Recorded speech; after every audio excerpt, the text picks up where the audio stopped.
KKMD 492와 스페인 항공 전문지 에비에이션 라인 번역. 중국 해상 민병대를 잡아라. 대함 유도폭탄 퀵싱크의 등장과 새롭게 조명받는 한국형 퀵싱크 KGGB.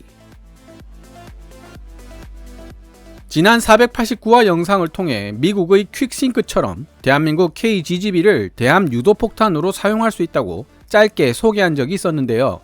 해당 영상 댓글을 통해 500파운드 폭탄으로는 화력이 부족하다, 속도가 느리고 스텔스 기능도 없기 때문에 근접 방어무기 시위즈 등으로 충분히 요격될 가능성이 높아 실용성이 없다 등등의 이야기가 나오는 것을 보았습니다. 가만히 생각해보면 이유 있는 지적들입니다. 그렇다면 미 공군과 미 해군은 이런 허점 많은 퀵싱크를 왜 추진하고 있는 것일까요?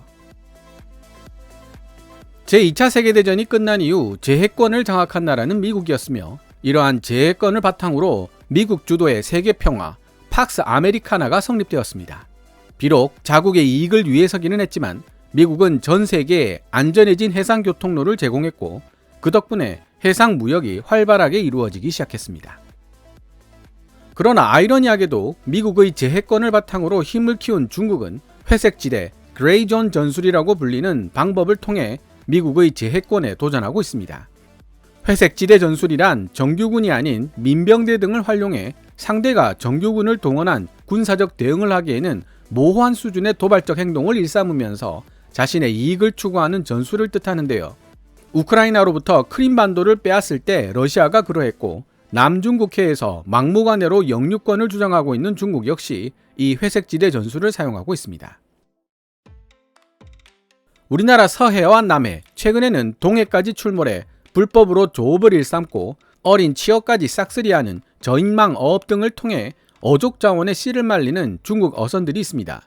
이들은 자신들을 단속하러 나선 대한민국 해경에게 흉기를 휘두르고 심지어 어선을 해경에게 격렬하게 부딪혀 침몰을 유도하는 등 공격적 행동까지 서슴지 않고 있는데요. 전문가들은 이 어선들 대부분이 중국 해상민병대 소속이라고 분석하고 있습니다. KKMD 256화 필리핀 영해에 침입했다. FA-50에 쫓겨난 중국의 한마디. FA-50은 JF-17보다 열등하다. 과연 FA-50 블락 20에도 통할까? 편에서도 언급되고 있지만 200에서 300척씩 떼를 지은 중국 어선들이 필리핀의 배타적 경제 수역을 제집 드나들듯이 마음대로 드나들며 적반하장격으로 필리핀 어선들을 쫓아내고 있습니다. 이에 잔뜩 열이 받은 필리핀 정부가 중국 어선들 머리 위로 FA-50 전투기들을 저공 비행시키며 혼을 빼놨던 사건이었습니다. 때를 지어 등장했던 이 중국 어선 집단들이 바로 중국의 해상 민병대였다는 사실은 이미 눈치를 채셨을 것입니다. 중국 정부는 이들이 순수한 민간 어선들이었다고 주장했지만 미국의 정치 외교 전문지 Foreign Policy가 치밀한 취재를 통해 이들이 중국 정부의 통제를 받으며 움직이는 준군사 조직임을 결국 밝혀내기도 했습니다. 중국 해상 민병대는 겉보기에는 민간 어선으로 위장하고 있기 때문에 이들을 정규 해군으로 대응하기가 어려웠습니다. 민간인을 대상으로 한 정규 해군의 행동은 국제법상 전쟁 범죄로 해석될 여지가 있었기 때문입니다. 그러나 지난 2019년 미 해군 참모총장 존 리처드슨이 중국 해상민병대가 남중국해에서 벌이고 있는 각종 불법 행위들을 지적하며 더 이상 그들을 민간인이 아닌 준군사 조직으로 간주하겠다고 경고하고 나섰습니다. 그럼에도 불구하고 미 해군도 큰 고민이 있었습니다. 미국이 남중국해에 파견할 수 있는 전투함의 수는 많아봐야 2척에서 3척 정도에 불과했지만 중국 해상민병대는 200에서 300척씩 떼를 지어 다닌다는 사실이었습니다. 전투함 한 척에 탑재할 수 있는 대함미사일의 수는 많아봐야 10발 내외에 불과하고 중국 어선들이 너무 작고 민첩해 한 포로 공격하기에도 어려움이 있었던 것입니다. 여담입니다만 제가 아는 해군 소식통이 전하는 이야기를 종합해보면 만약 중국 해상민병대가 대한민국 해군 한포 사격에 노출된다면 얄짤없이 큰 피해를 입을 것으로 보입니다.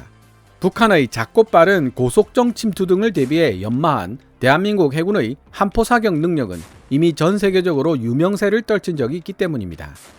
이에 대한 좀 더 상세한 내용을 알고 싶으시다면 KKMD 364화 F-35A 동체 착륙 사건이 보여준 대한민국 군의 장비 운용 능력, 림팩에서 타 해군을 경악시킨 한국 해군의 놀라운 사격 능력 9분 25초 부분부터 참고해 보시면 되겠습니다.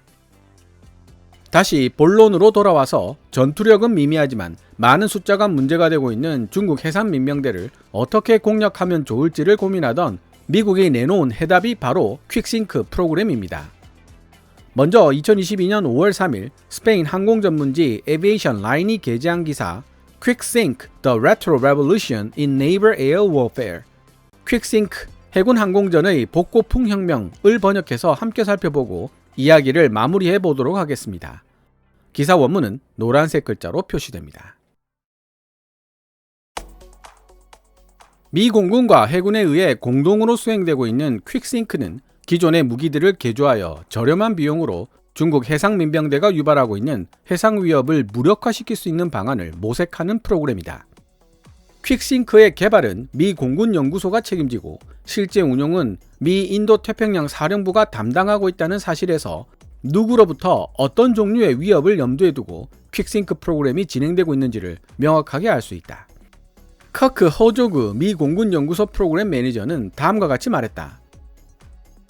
퀵싱크는 미 국방부가 현재 사용하고 있거나 앞으로 사용할 무기 체계들에게 새로운 능력을 부여한다는 점에서 굉장히 독특하다고 평가할 수 있습니다.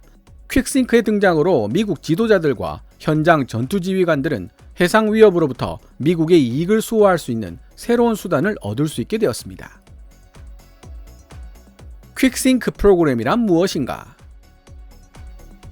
퀵싱크 프로그램은 관성 항법 INS 및 위성 항법 장치 GPS로 유도되는 기존 JDAM 계열 폭탄에 새로운 광학형 종말 유도 시스템을 통합시켜 빠르면서도 저렴한 비용의 공대함 유도 폭탄을 획득한다는 아이디어를 기반으로 하고 있다.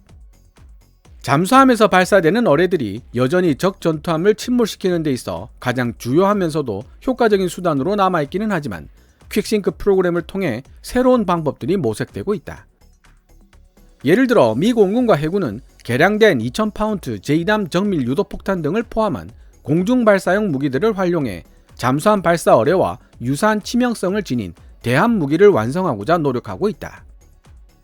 중어뢰는 대형 선박을 침몰시키는데 굉장히 효과적이지만 유지 및 운용에 많은 비용이 들고 해군 자산들 중 극히 일부에 의해서만 운용될 수 있다는 단점이 있다고 제85 시험평가전대 지휘관 앤드류 스완슨 소령은 말했다. 우리는 퀵싱크 프로그램을 통해 다수의 저가치 전투함들을 상대할 수 있는 저렴하면서도 기민한 공대함 솔루션의 위력을 입증할 수 있었습니다. 퀵싱크는 대부분의 미 공군 전투기에 탑재될 수 있는 잠재력을 지니고 있으며 실전에 임하는 전투 지휘관들과 전투기들에게 더 많은 옵션을 제공하게 될 것입니다. 해군 잠수함은 언제 어디서든 어뢰 한 방으로 전투함을 파괴할 수 있는 능력을 갖추고 있다. 그러나 퀵싱크 합동 역량 및 기술 시연 JCTD 프로그램의 목표는 어뢰가 커버할 수 있는 범위보다 더 넓은 지역에서 훨씬 더 높은 비율로 어뢰와 같은 살상력을 달성할 수 있는 저렴한 공중 공격 수단을 개발하는 데 있다고 미 공군 연구소 프로그램 매니저 커크 허조그는 덧붙였다. 무기 개방형 시스템 아키텍처 워사 유도 시스템. 미 공군 연구소의 보도 자료에 따르면 연구소 기술진들 및 엔지니어들은 합동 정밀 직격탄, 일명 JDAM과 같은 유도 폭탄들의 정확도를 크게 높일 수 있도록 무기 개방형 시스템 아키텍처를 개발하고 있는 중이다. 무기 개방형 시스템 아키텍처 워사에 사용되는 탐색기는 현재 사용 중이거나 미래에 등장할 다양한 무기 시스템에 종말 단계 유도 기술을 적용시켜 고정 목표물뿐만 아니라 이동 중인 해상 목표물과도 교전할 수 있게 해준다. 무기 개방형 시스템 아키텍처는 또한 각각 다른 제조업체로부터 나온 탐색기 부품들을 상호 연결하고 사용할 수 있도록 도와주는 기능을 보유하고 있어 탐색기 부품들을 모듈화시키는 결과를 불러오게 되었고, 이는 종국적으로 무기 시스템 생산 비용의 절감과 전반적인 성능 향상으로 이어지게 되었다. 전설의 폭탄들이 되돌아왔다. 만약 퀵싱크 프로그램이 성공적으로 개발되어 실행될 수 있다면 1000파운드 혹은 2000파운드 무게의 JDAM 유도폭탄을 탑재할 수 있는 모든 항공기들은 값비싼 대한미사일에 의존하지 않고서도 해상 목표물을 공격할 수 있는 능력을 얻게 될 것이다. 더욱이 인도태평양 무역 항로처럼 해상 교통량이 많은 지역이라면 멀리서 발사된 미사일이 다수의 민간 선박들 사이에서 정확한 타겟을 식별하기 어려울 수도 있다는 문제점이 있다. 하지만 해당 지역 상공을 비행하며 타겟을 시각적으로 식별할 수 있는 전투기에서 투하되는 유도폭탄의 경우에는 해당되지 않는 이야기이다. 마지막으로 퀵싱크 프로그램의 성공은 1982년 발발했던 포클랜드 전쟁을 끝으로 이후 해군 항공전에서 결코 볼 수 없었던 폭탄의 사용이 부활하게 될 것이라는 사실을 의미한다. 최근 우크라이나 해군이 터키의 무인 드론 바이락타르 TB2를 운용하여 실행한 대전투함 작전을 통해 향후 전투함에 공중 유도폭탄을 투하하여 공격하는 해전 방식이 곧 등장할 것이라고 이미 예상되고 있기는 하지만 말이다. 지금까지 2022년 5월 3일 스페인 항공 전문지 에베이션 라인이 게재한 기사를 번역해 보았습니다. 합동 정밀 직격탄 JDAM은 흔히 멍텅구리라고 불리는 마크 80 시리즈 무유도 항공폭탄에 유도 키트를 장착하여 고정된 표적을 타격하도록 설계된 항공 유도폭탄입니다. 대량으로 생산되어 있는 기존의 마크 80 시리즈 폭탄들을 높은 가성비로 재활용하기 위해 만든 물건이죠. 퀵싱크는 이 JDAM에 전자광학 열 영상 탐색기를 통합시켜 고정된 목표물뿐만 아니라 이동하는 목표물도 타격할 수 있도록 다시 한번 개량한 물건입니다. JDAM과 퀵싱크 모두 기존 무기체계를 활용하여 저렴한 비용으로 최대의 효과를 노리는 설계 이념이 근간을 구성하고 있다는 사실을 알 수 있는 대목입니다. 미 공군과 해군은 퀵싱크 외에도 장거리 대함미사일 LRASM이나 해군 타격 미사일 NSM 등 다양한 종류의 공대함, 함대함 미사일을 보유하고 있습니다. LRASM이나 NSM 모두 레이더 탐지를 회피할 수 있는 스텔스 형상을 갖추고 있으며 수면 위를 낮게 날아가는 시스키밍 기능을 갖추고 있어 명중률이 높습니다. 그에 비해 이동하는 표적을 타격할 수 있도록 무유도 폭탄의 유도 기능을 추가시킨 퀵싱크나 개량형 KGGB는 스텔스 형상도 시스키밍 기능도 갖추고 있지 못합니다. 그럼에도 불구하고 기억해야 할 부분은 이들이 타격 대상으로 상정하고 있는 표적은 제대로 된 대공 방어 시스템을 갖춘 전투함들이 아니라 일반 어선이지만 숫자로 밀어붙이는 해상 민병대 같은 저가치 표적이라는 사실입니다. 자료를 조사해보면 중국의 해상 민병대 같은 조직들에 의해 고통받고 있는 나라들이 의외로 많다는 사실을 알게 되는데요. 남중국해의 필리핀, 말레이시아, 인도네시아, 베트남 같은 나라들은 말할 것도 없고 걸핏하면 호르무스 해협을 대규모 고속정단으로 틀어막아버리는 이란 때문에 곤란을 겪고 있는 UAE, 사우디아라비아, 바레인 등도 여기에 포함됩니다. 러시아 해군이 운용하는 미사일 고속정, 순찰정 등에 시달리고 있는 폴란드와 에스토니아, 라트비아 등도 빼놓을 수 없겠네요. 만약 폴란드가 구매한 48대의 FA-50PL에 개량형 KGGB 4발을 탑재시킨다면 무려 192발의 KGGB를 발사할 수 있는 플랫폼을 갖추게 된다는 의미이기도 합니다. 여기에 한 가지 덧붙인다면 KGGB는 별도의 통합 작업이 필요 없고 블루투스 패드 하나면 운용이 가능하기 때문에 500파운드 JDAM 장착이 가능한 기차라면 모두 OK라는 사실입니다. 그야말로 무서울 정도로 무지막지한 통합 능력을 지니고 있다는 뜻입니다. 여기더해 이지스처럼 우수한 대공 방어 시스템을 갖추고 있는 전투함들은 극히 일부에 불과하며 일반적인 전투함들에게 있어 한꺼번에 많은 수의 항공 유도폭탄들이 여러 방향에서 쏟아져 들어온다면 대응하기 어려울 수 있다는 점도 문제입니다. 500파운드 무게의 KGGB의 경우 이론상 F-15K에는 15발까지, F-16에는 6발, FA-50에는 4발까지 탑재가 가능한데요. 미 공군의 B-1B 폭격기라면 자그마치 81발의 KGGB 탑재가 가능합니다.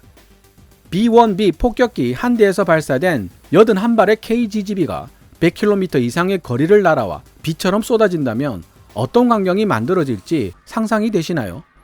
참고로 미국 퀵싱크의 사정거리는 KGGB의 3분의 1 정도인 30km 정도에 불과합니다. 물론 2000파운드 항공폭탄을 탑재하고 있는 만큼 위력은 KGGB보다 훨씬 높을 것입니다. 국방TV 방송 내용에 따르면 국방과학연구소 역시 KGGB를 보다 다양한 항공폭탄들과 결합될 수 있도록 연구하고 있는 중이라고 합니다. 마지막으로 가장 중요한 부분은 뭐니뭐니 해도 바로 돈 문제입니다. 장거리 대함미사일 LRASM의 경우 한 발당 가격은 $400만, 현재 환율로 50억을 넘고 NSM도 한 발당 가격이 220만 달러, 현재 환율로 29억을 넘습니다. 그에 비해 양산형 퀵싱크의 가격은 20만 달러, 현재 환율로 2억 5천만 원 정도가 될 것으로 예상되며 개량형 KGGB의 한 발당 가격은 퀵싱크의 절반 이하인 1억 정도로 알려져 있습니다. 퀵싱크는 2000파운드 무게의 마크 84를 기반으로 하고 있고 KGGB는 500파운드 무게의 마크 81을 기반으로 하고 있다는 점에서 차이는 있지만 폭탄 그 자체는 별 차이가 없을 정도로 저렴합니다. 유도 키트가 얼마나 고가인가에 따라 가격이 달라지는 것이죠. 오늘은 소위 회색지대 그레이존 전술에 동원되고 있는 중국의 준군사 조직 해상민병대에 대응하기 위해 미국이 개발하고 있는 퀵싱크 프로그램이 무엇인지, 그리고 대한민국이 개발 중인 개량형 KGGB가 어떻게 가성비 우수한 대함 유도폭탄으로 쓰일 수 있는지에 대한 이야기를 해보았습니다. 오늘 KKMD에서 준비한 내용은 여기까지입니다. 방송되었던 내용들은 KKMD 공식 블로그 kkmdtstory.com에서도 만나보실 수 있으니 구글 검색창에서 KKMD를 검색해 보시기 바랍니다. KKMD는 여러분들께서 챙겨봐 주시는 광고 수익으로 운영되고 있으며 후원 멤버로 가입해 주시면 영상 제작 지원과 더불어 업로드된 영상을 더 일찍 만나보실 수 있습니다. 지금까지 시청해 주셔서 감사합니다. Kevin's Military 채널 KKMD